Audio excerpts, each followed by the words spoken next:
What if I told you the reason you freeze your fingers off in March and catch absolutely nothing is because you are waiting for something that does not even exist? Welcome back to the channel. Today, we are talking about the infamous early spring feeding window. You know exactly what I am talking about. It is that magical hour of the day when you believe the fish suddenly wake up, open their mouths, and start eating everything in sight. I am here to tell you that the entire concept is a massive lie you keep telling yourself. In this video, we are going to break down why this myth is destroying your spring fishing trips. I promise you, by the end of this video, you will realize exactly why the fish are ignoring you and how to fix it immediately. I want you to drop a comment right now before we start. Do you truly believe fish only eat at a specific time in March? Or are you ready to admit it is mostly an excuse? Let us get into it. March is easily one of the most frustrating times of the year to be an angler. The ice has just melted, or the winter chill is still lingering in the air. The water temperatures are usually hovering in the low 40s. It is a massive transition period. For generations, grandpas and old-timers have passed down the same exact advice. They tell you to get to the lake, throw your line in, and just wait for the afternoon sun to warm the water.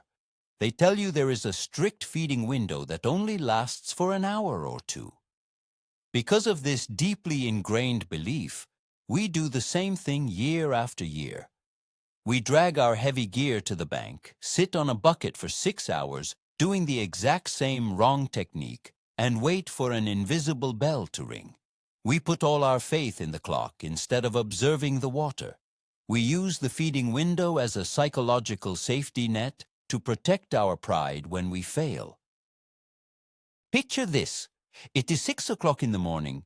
You just pulled up to your favorite local lake. The air is freezing. Your breath looks like thick white smoke.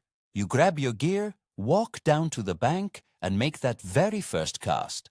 The water is barely above freezing. Maybe it is 38 or 40 degrees.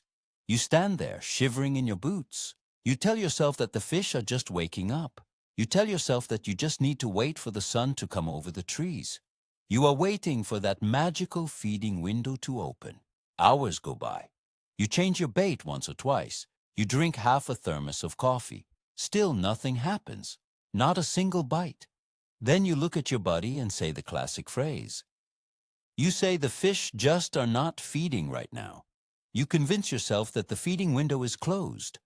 You think nature flipped a switch, and every fish in the lake decided to go on a diet. But what if I told you that is complete nonsense? What if the fish are actually feeding, but they are just ignoring you? We all do it. We all blame the invisible clock. We sit on our buckets and freeze, hoping that eventually the lake will just turn on.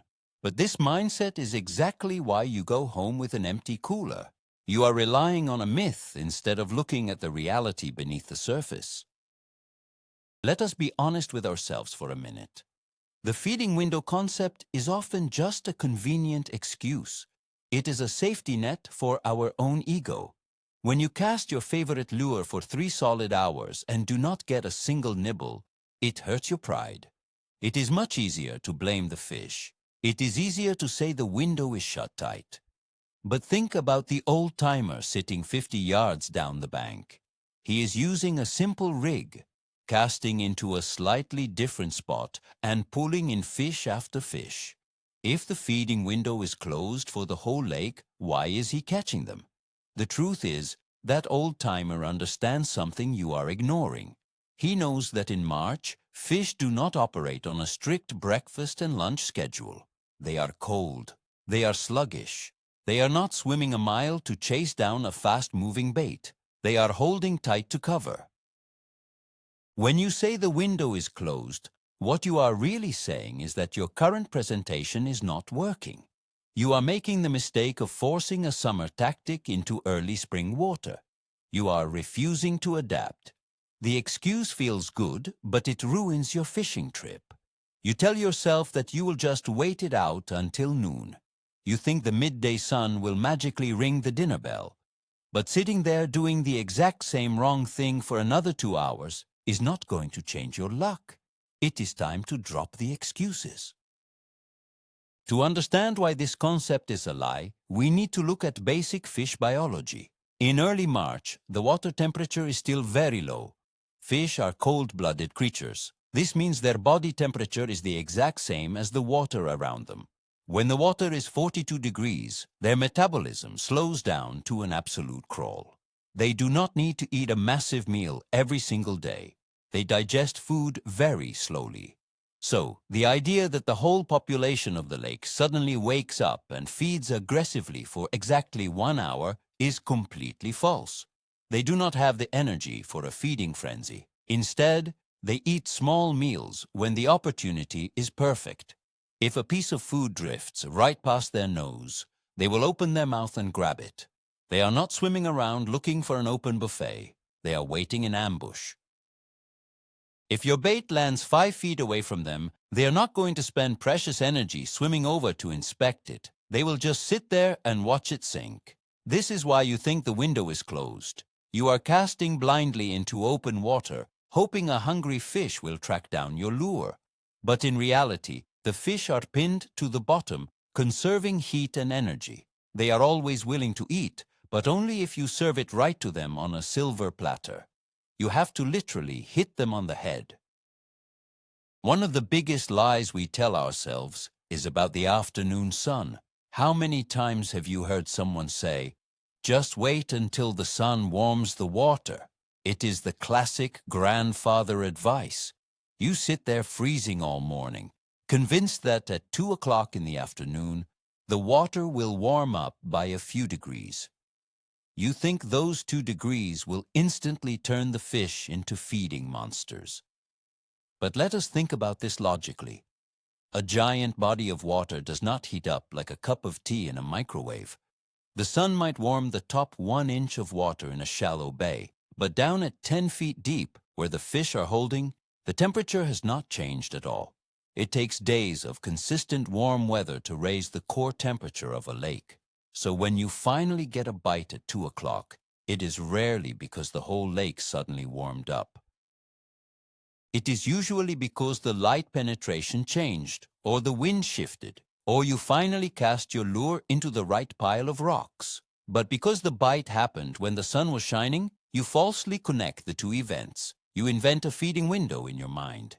You build a whole strategy around waiting for the afternoon sun. And the next time you go out, you waste the entire morning standing around, waiting for a magical temperature change that simply does not exist at the depth you are fishing. Another massive mistake tied to this myth is where you actually choose to fish. In the middle of summer, you have your favorite spots. Maybe it is a deep drop-off, or a wide-open flat, or a shaded dock. Because you catch fish there in July, you march right back to those exact same spots in early March. You throw your line in, you wait, and nothing happens. Naturally, your brain goes straight to the feeding window excuse. You think the fish are there, but they are just not eating today. But here is the harsh reality. There are absolutely no fish in that spot. They have moved. Early spring requires a completely different location strategy. The fish are often staging in areas that lead to their spawning grounds. They are looking for hard bottoms, rocks that hold a tiny bit of heat, or steep channel swings. They are not hanging out under a shallow dock where the water is freezing and murky. When you stubbornly fish your summer spots and blame the lack of bites on a closed feeding window, you are just lying to yourself. You could sit on that summer spot for 10 hours straight. You could wait for morning, noon, and evening. It will not matter. The dinner bell will never ring because the dining room is completely empty. You have to put your boots on the ground, move around the lake, and find where they are hiding right now. Let us talk about what you are doing with your hands while you wait for this imaginary window. The speed of your retrieve is usually the #1 reason you are not catching fish in early spring. It is human nature to get bored. You cast your lure out, and you want to feel something happen. So you reel it in at a normal speed. Then you reel it a little faster. You are twitching your rod, jerking the bait, trying to force a fish to react. You look like you are trying to win a speed race. But remember what we said about 40-degree water. The real bait fish are not moving that fast either. If a fish sees your lure zooming by at lightning speed, two things happen. First, it knows instinctively that the movement is unnatural for this time of year. Second, it decides that catching your lure requires too much physical effort. So, the fish just watches it swim by. From your perspective on the bank, you feel nothing. You assume the fish are shut down. You tell your buddy that the window has not opened yet. But the truth is, the fish was looking right at your bait. If you had just slowed down, if you had paused for 5 whole seconds, that fish would have eaten it. Your impatience is creating the illusion of a closed window. You need to reel so slowly that it actually pains you. If you think you are going slow enough, slow down even more. We need to have a tough conversation about laziness. Fishing in March is physically demanding. It is cold, the wind cuts through your jacket, and your fingers are numb. When you are uncomfortable, you do not want to move. You find a spot on the bank, you set down your tackle box, and you plant your feet.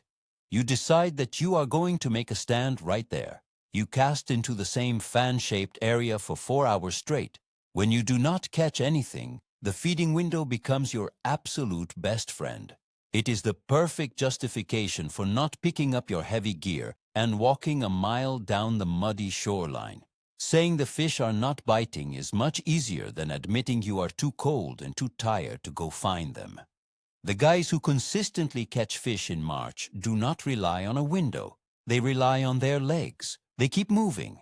If a spot does not produce a bite in 30 minutes, they pick up and leave. They drill new holes. They walk new banks. They drive to new coves. They understand that finding active fish is a game of hunting, not a game of waiting. By leaning on the myth of the feeding window, you are giving yourself permission to be lazy. You are surrendering to the cold. The moment you realize the window is a lie, you are forced to take action. You either move and find the fish, or you admit defeat. Picture this highly irritating situation. You have been standing in your spot since dawn. You have convinced yourself that the bite is totally dead. Then, a random guy walks down the bank. He stops 30 yards away from you. He throws his line in the water. Within 10 minutes, his rod bends entirely in half. He pulls out a beautiful fat fish. He releases it, casts again, and 5 minutes later, he catches another one. You watch him do this 3 times. What is your first thought? You probably tell yourself that the feeding window just miraculously opened the exact second he arrived. You tell yourself he just got lucky with the timing. But that is just a lie to protect your ego. The window did not magically open. That guy simply offered the fish exactly what they wanted, in the exact spot they were sitting. Maybe he used a lighter line. Maybe he used a lure with a more subtle color. Maybe he casted near a submerged stump you completely ignored. The hard truth is that he outsmarted you. The fish were perfectly willing to eat the entire time you were standing there. You just failed to trigger them. Watching someone else succeed while you fail is tough. But it is the ultimate proof that the window is an illusion. Fish are always eating somewhere. You just have to figure out the puzzle before the guy next to you does. Often, we think the fish have stopped feeding because they disappear from our radar. But fish do not just vanish into thin air. In March, weather fronts pass through constantly. The barometric pressure changes, the wind shifts, and the light intensity changes. When this happens, fish do not necessarily stop eating. Instead, they shift vertically in the water column. If you are catching them near the bottom in 10 feet of water, and suddenly the bites stop, you assume the window closed. But what actually happened is the fish moved up. They might be suspending right at the 5-foot mark. Because your bait is still dragging on the bottom, you are fishing completely beneath them. You are dragging your lure under their bellies. Fish rarely swim down to chase a bait when they are suspended. They look up. They strike upward. If you do not adjust your depth, you will never get a bite. You will go home claiming the fish shut down for the day. Meanwhile, the fish were hovering halfway up the water column, actively waiting for a meal to drift by. This is why you must experiment with depth constantly. Try a float rig, try a suspending jerkbait, try counting down your lure before you reel. When you find the exact depth they are holding at, the imaginary window will instantly burst wide open for you. Let us dive deeper into where fish actually hide in cold water. In early spring, the concept of a micro-location becomes absolutely critical. We are not talking about a general area like a big bay or a long point. We are talking about a single specific object in the water. It could be one large dark boulder. It could be a single sunken log. Dark objects absorb whatever weak sunlight penetrates the water. That single rock might be a fraction of a degree warmer than the water surrounding it. To a cold-blooded fish, that tiny amount of heat is like a cozy fireplace in a freezing house. They will glue themselves to that rock. If you cast your bait 3 feet to the left of the rock, the fish will ignore it. It is too cold to leave the fireplace. But if you bounce your bait right over the top of that specific rock, they will smash it. When you cast aimlessly around an area and get 0 bites, you blame the feeding window. But in reality, you just missed the micro-location. You missed the fireplace. Finding these tiny spots requires extreme focus. It requires reading the bottom, feeling every bump on your line, and paying close attention to your surroundings. The fish are concentrated in very small, very specific zones. They are not scattered out roaming. Stop waiting for the clock to strike noon and start hunting for the heat. Have you ever looked at the size of the lures you throw in March? Most fishermen use the exact same tackle box year-round. You pull out a massive crankbait or a giant plastic worm that catches big fish in July. You tie it on and start casting. But in the cold waters of early spring, the natural forage looks very different. The bait fish are smaller. The insects and crawfish are barely moving. When you throw a giant, aggressive lure into a group of lethargic fish, it does not look like food. It looks like an unnecessary workout. Or worse, it looks like a threat. A giant lure crashing through the water can actually scare cold, sluggish fish away. When they do not bite your giant lure, you fall back on your favorite excuse. You say the fish are just not hungry today. But the reality is, your bait is completely out of place. This is the time of year to heavily downsize. Switch to a tiny jig. Use a smaller plastic bait. Go to a lighter fluorocarbon line that is virtually invisible. Give them a tiny snack that requires absolutely 0 effort to eat. Think about it like human food. If you are sick in bed with a cold, you do not want a huge, heavy steak. You want a small bowl of soup. Fish in cold water want the exact same thing. Downsize your presentation and watch the mythical window shatter. Now, let us break down a completely different way to catch fish that proves the feeding window is a lie. We call it the reaction strike. Fish do not always bite because they are hungry. Sometimes they bite out of pure instinct, aggression, or surprise. Imagine someone suddenly throws a baseball at your face. You do not think about it. You just instantly throw your hands up to catch it or block it. Fish have the exact same reflex. Even if a fish has not eaten all day and has 0 intention of feeding, you can force it to open its mouth. If you drop a heavy jig right on its nose or rip a blade bait past its face, instinct takes over. It will snap at the bait just to get it out of the way. When you rely on a feeding window, you are waiting for the fish to feel hungry.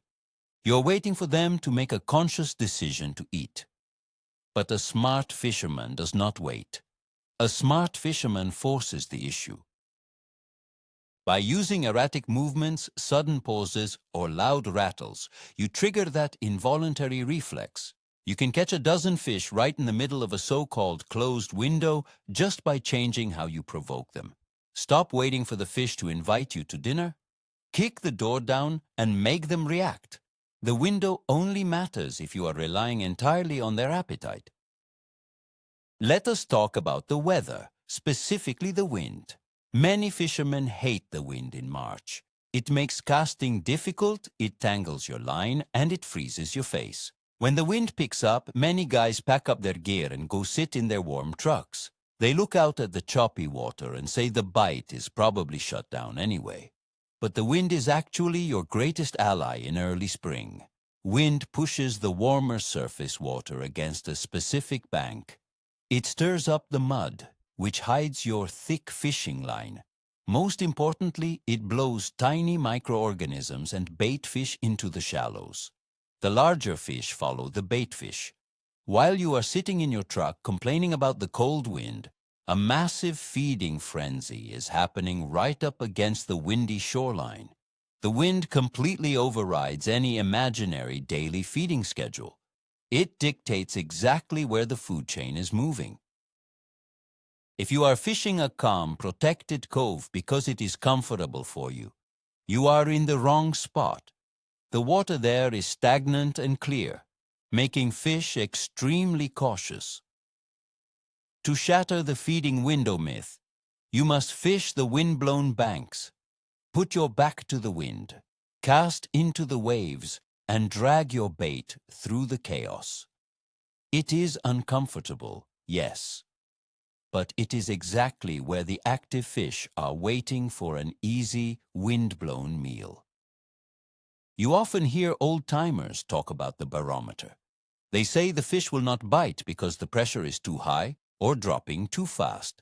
While barometric pressure definitely affects fish behavior, it does not magically lock their jaws shut. Fish have a swim bladder, which is basically an internal balloon that helps them float. When a major cold front rolls in and the pressure spikes, that swim bladder expands. It presses against their stomach. This physically makes them feel full and uncomfortable. So yes, they do not want to roam around and eat huge meals. This is the closest thing to a true closed window.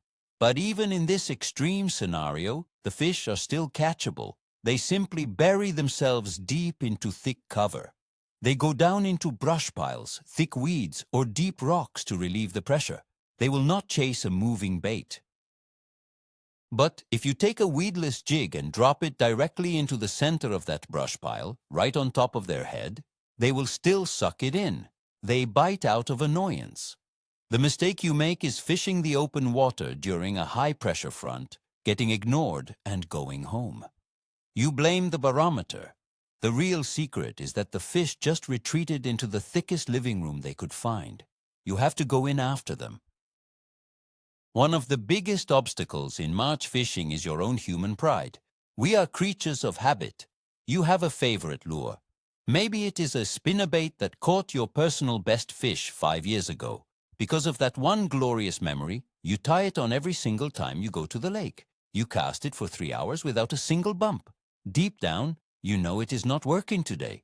You know you should switch to a slow-moving jig or a finesse rig, but pride gets in the way. You think, I know this lure works, I just have to wait for the feeding window to open. You are letting your stubbornness ruin your day. Every hour you spend throwing the wrong bait is an hour wasted. The best fishermen in the world are the quickest to admit they are wrong. If they throw a lure for 20 minutes with no results, they cut it off. They change colors, they change sizes, they change vibration. They treat fishing like a giant combination lock. If the first number does not work, they immediately try the next one. They do not sit around waiting for the lock to magically open itself. You need to swallow your pride. Put your favorite summer lure back in the tackle box. Start experimenting.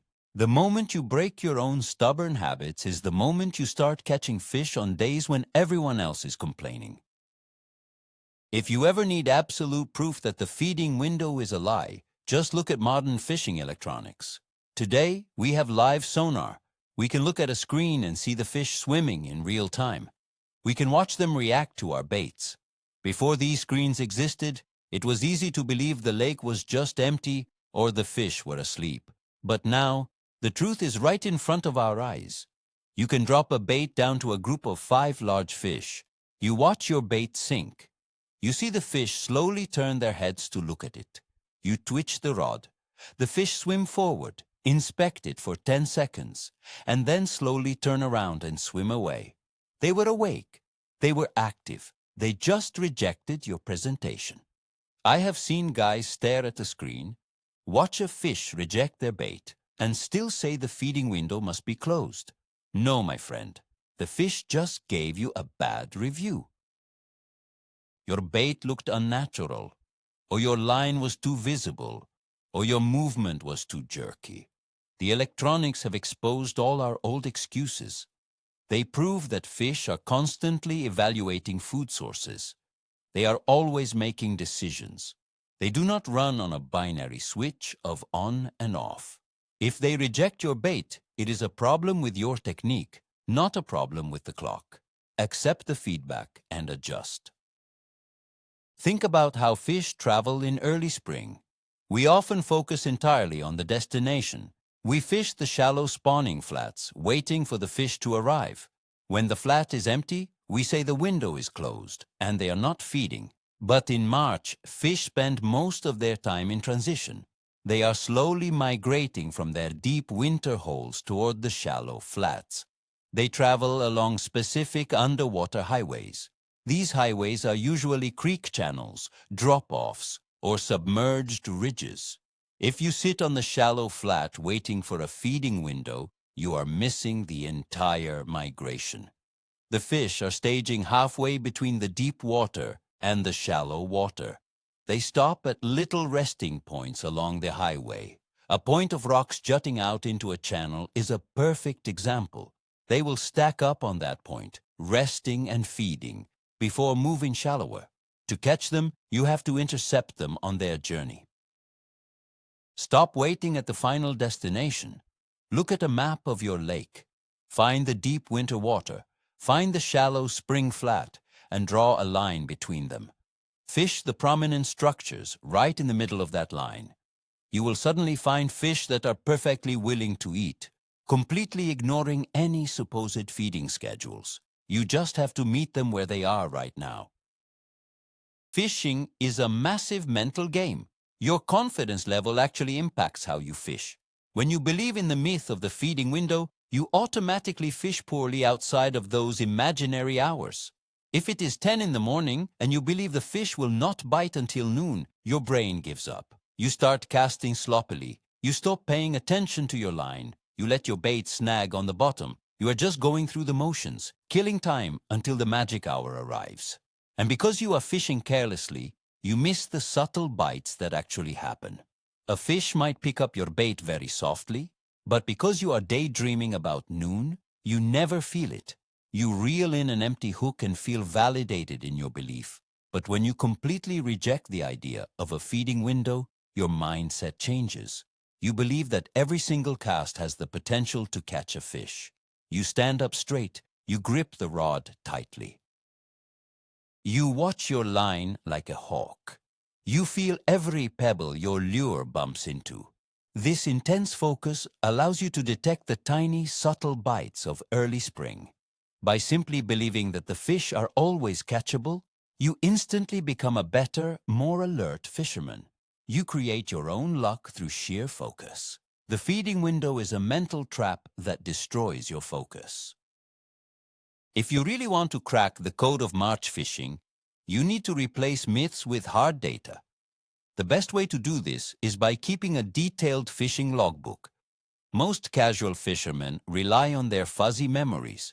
They remember that one sunny afternoon they caught a huge fish, and they build a whole belief system around it. But memory is deeply flawed. If you start writing down the actual facts of every trip, a totally new pattern emerges. Write down the water temperature, the wind direction, the exact depth of the bite, the lure color, and the cloud cover. Do this every time you go out, even when you do not catch anything. After a single season, you will look back at your notes and realize something shocking. The bites do not happen at a specific time of day. They happen when a specific set of conditions align. You will notice that you always catch fish when the wind blows into a specific rocky bank, regardless of whether it is morning or late afternoon. You will see that water clarity matters far more than the position of the sun. The logbook strips away the emotion and the excuses. It replaces the lie of the feeding window with cold, hard facts. It teaches you how to read the water instead of just looking at your watch. Data never lies, but fishermen lie to themselves all the time. Ultimately, the most successful fishermen do not wait for nature to open a window. They create their own window. They do this by combining everything we just talked about. They downsize their baits. They slow their retrieve down to a painful crawl. They hunt for micro-locations that hold a fraction of a degree of extra heat. They use the wind to their advantage. They experiment with depth until they find the exact suspended layer the fish are holding in. When you put all of these puzzle pieces together, time becomes completely irrelevant. You can pull up to a freezing cold lake at dawn, noon, or dusk and still pull fish out of the water. You stop being a passive participant who just stands on the bank hoping for a miracle. You become an active problem solver. Fishing in March is brutal, challenging, and frustrating, but it is also incredibly rewarding when you finally figure out the puzzle. The next time you're out on the water, freezing your fingers off, and you catch yourself thinking about the feeding window, stop immediately, shake it off, recognize it as an excuse, pick up a different rod, walk to a different spot, and try a completely different technique. Take control of your fishing trip.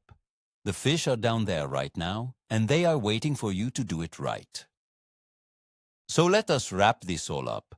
The entire concept of a strict March feeding window is an excuse we use to cover up bad presentations and sheer laziness. The biggest turning point in your fishing career will happen the exact moment you realize the window is a lie. When you stop waiting for the water to warm up and instead start slowing down, downsizing your baits, and hunting for micro-locations, everything changes. You transition from a passive angler hoping for luck into an active hunter solving a puzzle beneath the water. Thank you so much for watching. If this video opened your eyes and gave you a new perspective on spring fishing, please hit that subscribe button right now. Leave a like to support the channel. Now, I have a question for you to answer in the comments. What is the absolute longest you have ever sat in one single spot waiting for a bite? And did you blame the feeding window when you went home empty-handed? Let me know below, and I will see you on the water.